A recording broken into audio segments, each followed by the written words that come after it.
Salam hörmətli müəllimlər və dəyərli şagirdlər. Bugün 6-cı sinif yeni dərslik əsasında ilk mövzumuz olan məkan anlayışının sadə şəkildə izahını verməyə çalışacağıq. Ümidvaram ki, hər bir şagirdimiz üçün faydalı bir video material olacaqdır. Vaxt itirmədən keçək mövzumuza. Məkan anlayışı. Məkan dedikcə nə nəzərdə tutulur?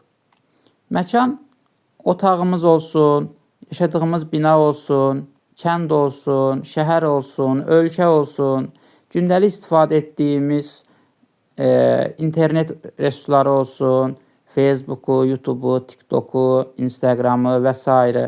Bunlar hamısı özlüyündə bir məkandır. Yer kürəsi özlüyündə bir məkandır. Zehnimizdə tutduğumuz, xəyalımızda təsəvvür etdiyimiz obyektlər, hadisələr özlüyündə bir məkandır. Məkanın 3 əsas növü var. Fiziki məkan, virtual məkan, xəyali məkan. Fiziki məkan nədir? Fiziki məkan ətrafda olan obyekt və hadisələri əhatə edən maddi məkandır.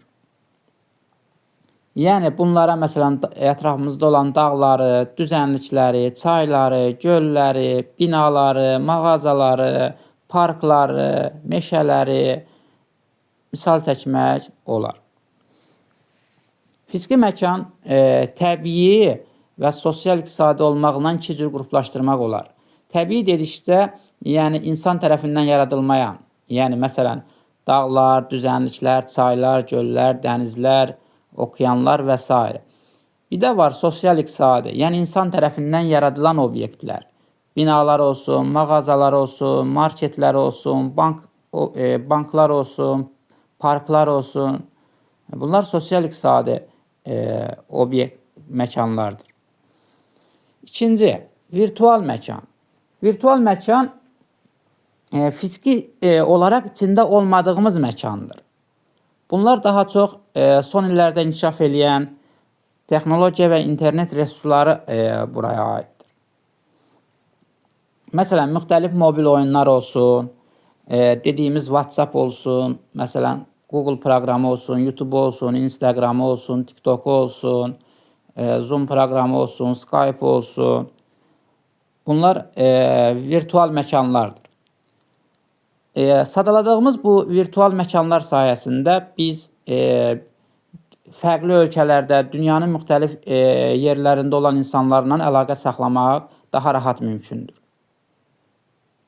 Məsələn, gəlin müqayisə edəyin. Əgər iki insan yan-yana durub bir yerdə, məsələn, canlı şəkildə, dərsdə bir dərs keçilirsə, canlı şəkildə, əyani şəkildə. Bu, fiziki məkandır.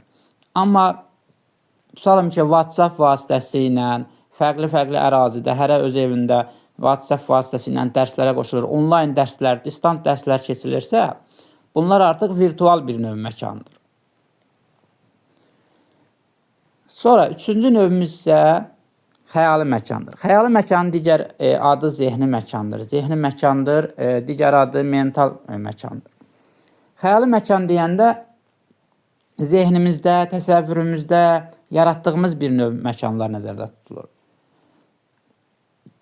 Məsələn, təbii, sosial iqtisadi obyektlər xəyalımızda müxtəlif formada təsəvvür edə bilirik. Məsələn, şəkillərlə, sözlərlə canlandıra bilirik həmin.